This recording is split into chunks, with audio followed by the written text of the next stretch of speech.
Okay, well, welcome to the top 13 books for Halloween. Welcome to Ghosty's 24-hour bookstore. And yes, so I've got the top 13 books for Halloween, and I've tried to include a range of different genres and styles on this list. So I hope everybody can find something that they would like. So let's go with number one. Number one is obviously the Halloween Tree. The Halloween Tree by Bradbury. I mean, this is a pretty definitive Halloween book, isn't it? It's also quite short as well, so you could probably like stay up all Halloween and read the whole thing. And his language is very evocative and excellent in how he writes. And this is all about, in a way, experiencing Halloween all over the world, sort of in one night kind of thing. So it's definitely a good thing. And he's one of my favorite authors anyway, so I highly recommend that. That's a good place to start. Okay, next up, number two is, I'm gonna get, where is this? This, The Cosmology of Monsters. That's gonna be number two.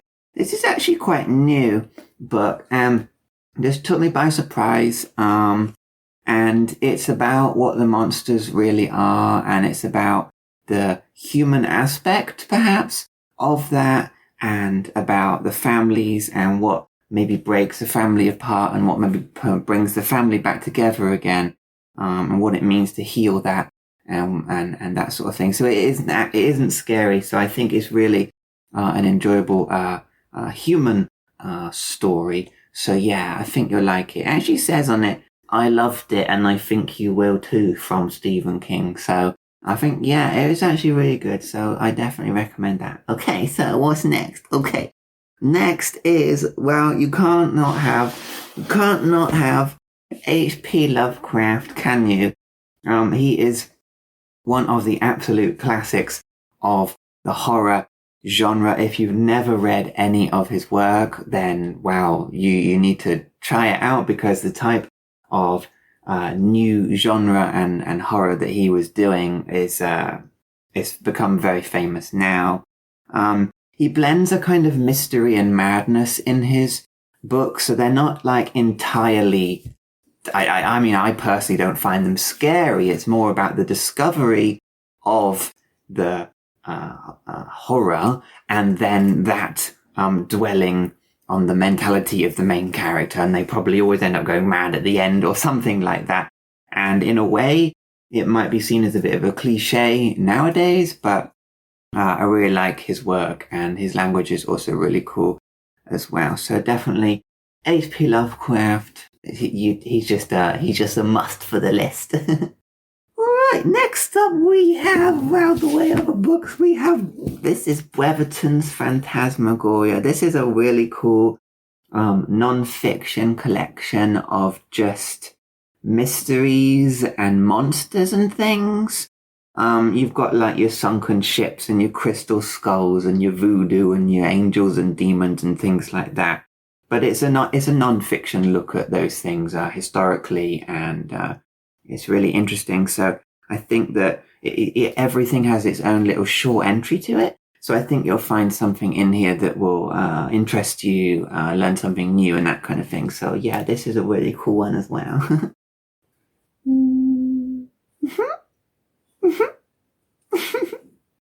Alright, so number 5, we have The 1,000-Year-Old Vampire, which, as you can see, is a really pretty book. And what this is actually a writing game where you take on the role of a vampire in diary form, and it will guide you through your life as a vampire, and it will throw up sort of things that happen to you. So it's fun to almost like keep a little journal kind of thing, and then not know what's going to happen next and have to write a little bit more about that. So it's just a fun little thing to play on your own. And you make up the stories along with the book. But because you're 1,000 years old, you begin to forget things. So after a while, you have to cross out entries that you've written. And once you've kind of finished it all up, that's the end of your vampire. So it'll take you through the life of them. So I think that's a really interesting and cool concept. It's the kind of thing you could play on your own on like Halloween night or something like that. And it's cool because you can pretty much write as much or as little as you want. So yeah, I do recommend this. I think that people might enjoy this one. So that's a really cool one. Okay, well, number 6 is Emma James's Ghost Stories. And he is an absolute classic of the ghost story genre, the traditional English ghost story. You can't not have him. And also leaning into that English feel. He writes with this welcoming style. It almost has this fireside atmosphere to it when you're hearing the ghost stories. So they're just perfect for Halloween, really. And he also leaves the scares up to your imagination. So I personally don't particularly find it necessarily frightening, but it means that you can enjoy the stories in your own way and through your own experience, I suppose. So yeah, absolutely a definite must for this list. All right then, so number 7 is Cursed Objects. And actually, this is really cool, actually. So what this is Miss Book, are you going to stand over there? So it's real life objects that are, cursed. But whether you believe in the curse or not, what makes this book really good is that each object has its own little entry and its own little story. And he's written it he's written it in that blend of non-fiction and fiction. So he's presenting it as is. And I really like that because obviously it's up to you to make your own judgment. But he outlines in the introduction that it's not necessarily the curse that makes these objects cursed.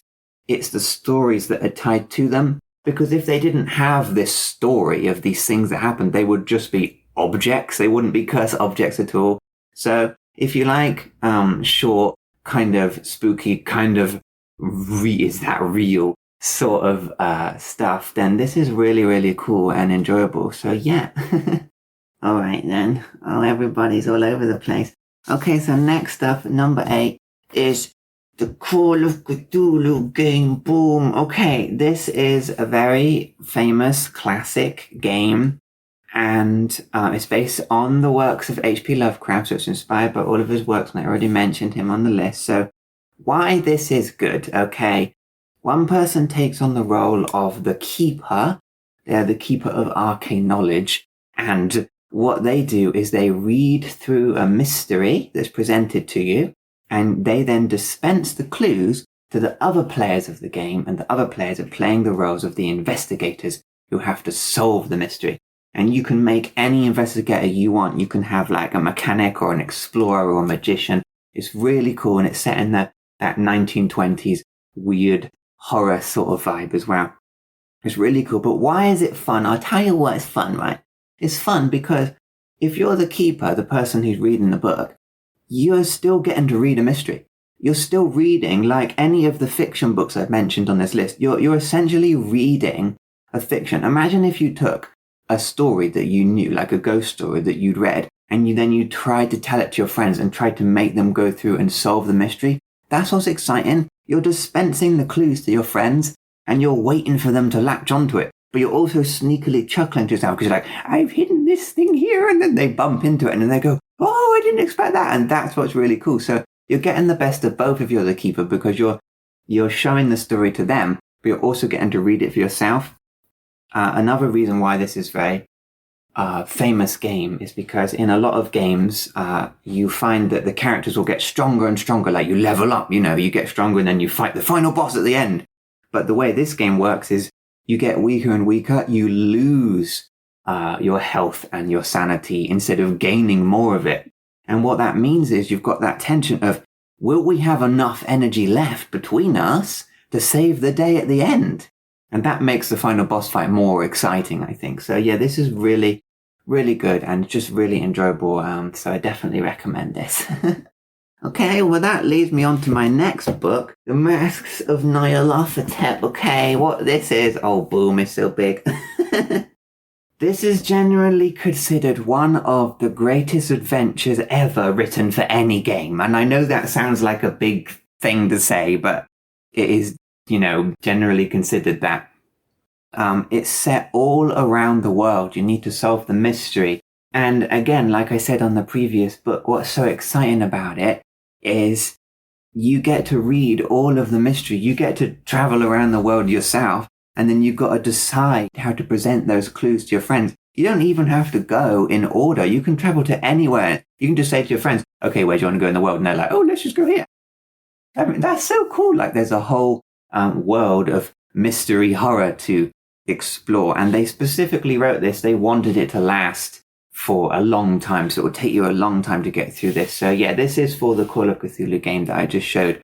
So again, highly recommend this, although it is very, very big and heavy. So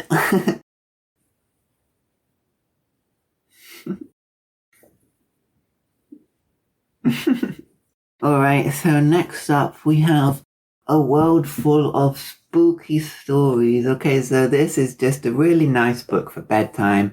It's short folklore tales from around the world, and they have very mild spooky elements in them. They've taken ones from all different countries, and it's really nice to pick and choose the country. It's really nicely laid out, not just by country and location, but also by theme as well, like a stranger at the door might be one of the themes or something like that. So yeah, it's got really nice artwork, as you can see. It's just nicely laid out, nicely fits the theme and everything. So yeah, they're just short and sweet, and I think that this is a good one for a little bit of bedtime. Okay, and then we have The Promised Neverland. Okay, so this is a manga, which is a Japanese comic book, and it's about children in an orphanage, but it is on this Halloween list for a reason, and I don't want to spoil any of it. Oh my goodness, it's very, very excellent. So you basically just have to go and buy this. It's just a short comic, so you don't even have to read very much of it to find out whether you like it. The what happens quite soon, and then you know what kind of story you're in for. But that just goes to show how exciting it is that it can trundle along those lines. It has great characterization and story tension because of that, and you just aren't quite sure what is going to happen and what is necessarily going on. So it's absolutely highly recommended. And once you finish this, because it's quite short, you'll just want to go and get the next one anyway. So to find out what happens. Okay, so that's great. Okay, there we go. Okay, so next up at number 12, we have the Occult Book. And this is pretty much what it says on the title, to be honest. But as you can see, it's very nicely presented. It's interesting topics, and it's a double-page spread for everything. You've got a picture on one side and the text on the other side, and that's really all it is. There's so many nice little topics in here with a short write-up, like you've got Aleister Crowley and alchemy and, you know, the Knights Templar and all that sort of stuff. So I'm sure that there's sure to be something to be learned in here. It's just nice to look over it and see what kind of weird and interesting things. It's also presented in chronological order as well, so it's nice to be able to flick through, and it's dated and that sort of thing. So it's very simple, but it is what it says. And so yeah, I think that some people might enjoy this. So there we go. Book number 13. I've hidden it at the bottom here because it's a... So this is House of Leaves. This is so scary that I haven't even read it. Okay, well that's what I'm told anyway. I haven't really read this because it's apparently a book that you experience in its physical form, and then the frightening aspect of it occurs to you after you have finished reading it. So I am told. But I don't know if I want to be frightened like that. Oh my goodness. So that's a really interesting thing. So yeah, I have actually started a little bit of it, and it's quite good actually, but you know, I haven't got through all of it. It's also, it can only be experienced in its physical form as well, because the way it's written is very strange. Like you get pages might go upside down and things like that, and there's many, many footnotes and things all over the place. So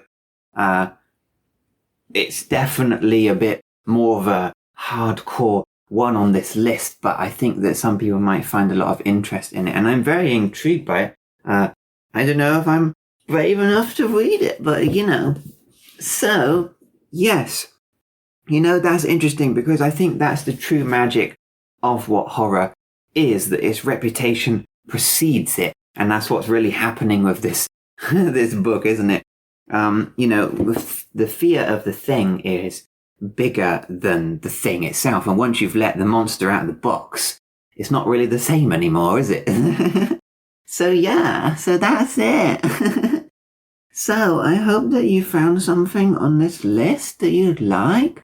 Let me know if there was anything that you found that was exciting, or let me know what your top picks for Halloween are. And yeah, that's basically it. So thanks for watching and everything.